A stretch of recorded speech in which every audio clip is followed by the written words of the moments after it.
came for? More energy, more focus, more determination, more confidence, more certainty, more love, more success, more playfulness, more of your body being where it is, more of your spirit alive, whatever it is. I can tell you this, whatever you think you came for, that's not why you came. Because I've done this for 25 years. I'm not saying you won't get that too. But what brought you here and what you're going to leave with is going to be more than what you thought. I can promise you. This has got a money-back guarantee. You can come up here and say, you're full of it, it didn't work. But I've done this for a quarter of a century, and it's not because I'm so great. It's because there's certain patterns that just work. And what you're going to find out is what we need most, we're usually not aware of to start with. So be aware of that, and maybe live this weekend with the mindset, or the next few days with the mindset of this program, that at any moment I could learn something I wasn't expecting that could open everything up in ways I never even hoped for.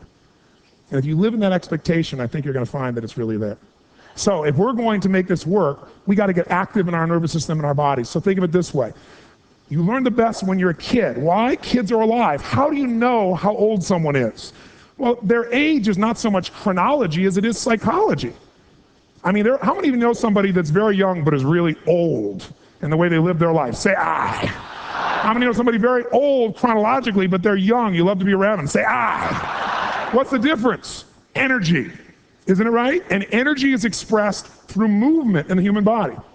Think about it. When you're a kid, you got this energy. You ever seen a kid do this? They just walk in the room, they're walking across the living room, and all of a sudden they go, oh!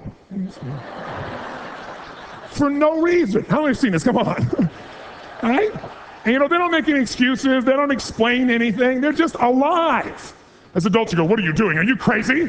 You can't be going, ooh. Right? But I'm asking you to play like that this weekend.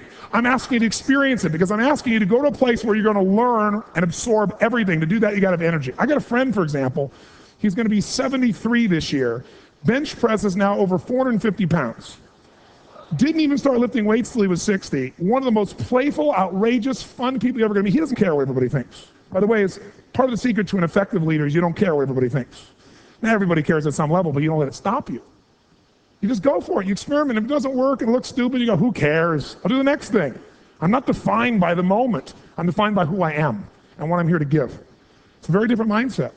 So the bottom line is, these kids will do that. What you want to do is do this for yourself. So here's the mindset. I'm going to ask you to be a kid. And here's my metaphor for being a kid.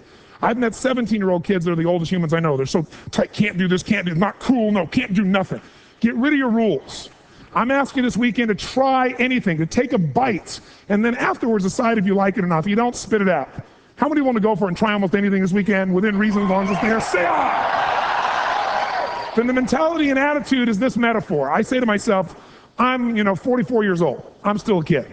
The reason I know it, here's my metaphor. If I'm walking along and there's a big puddle, there's been a storm, and there's a puddle in my path, if you're mentally an old person, regardless of your age, and you're walking along and there's a big puddle in your path, what do you do? What do you do? No, you don't just walk around it. You walk around the puddle and you bitch about that puddle while you walk around it. Isn't it true? What do you do if you're a little kid and you see that puddle? What do you do? You're like, wham! Right? How many want to be a kid just for the next few days? You can always go back to being an old fart later if you choose to, and boring. Whatever people say they want, no matter how altruistic it sounds or how selfish it sounds, the real reason you came here, the real reason to do anything, is simply to change how you feel. To either take a great feeling you have to a higher level of intensity, or to get rid of a negative feeling. That seems so absurd, but if someone says, well, I came here because I want to help create peace on Earth. I want to help the whole planet be at peace. And I'll say, great, what does that give you? Well, I'd be glad I did it, but what would it give you? They go, well, I'd feel like I did something important. And if you felt that way, what would I feel? They say, well, I'd feel worthwhile. What they're after is a feeling. Or this woman said, I feel happy. This person said, I want $10 billion. Great, you want 10 billion pieces of paper with pictures of deceased notables on it, is that right? He said, no, what do you want? You want what money will give you, right? So what will money give you? Someone says freedom, somebody else. Love, money will get you love, that's interesting. I think that was sex, not love.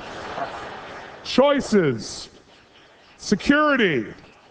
Now, by the way, you know anybody who's had a lot of money who didn't feel free, who didn't feel loved, who didn't feel like they had lots of choice?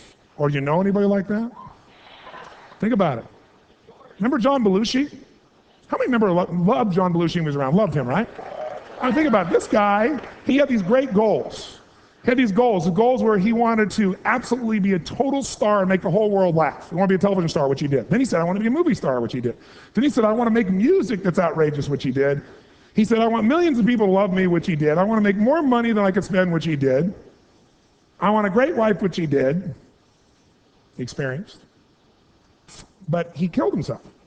By the way, was he successful? Yes or no? Yes or no? No! Killing yourself's called failure. I mean, in my book anyway, right? Now, don't get me wrong. I mean, he's a beautiful man, but here's the problem. He made everybody else feel good except whom? Because in the end, if you talk to people who knew him, he didn't feel like he was growing. He didn't feel alive. He didn't feel he was contributing. He was doing the same stuff. He wasn't progressing. You want to know what makes us happy? Progress. That's it. I don't care what you've achieved. If you don't feel like you're still growing, if you don't feel like you're still contributing, if you don't feel like there's some progress in your body or your mind or your relationship or your business, if you don't feel like there's progress, you're going to be unhappy. I don't care how big your life is compared to other people. Progress is the game, my friends. It's being alive. And if we're going to be alive, absolutely.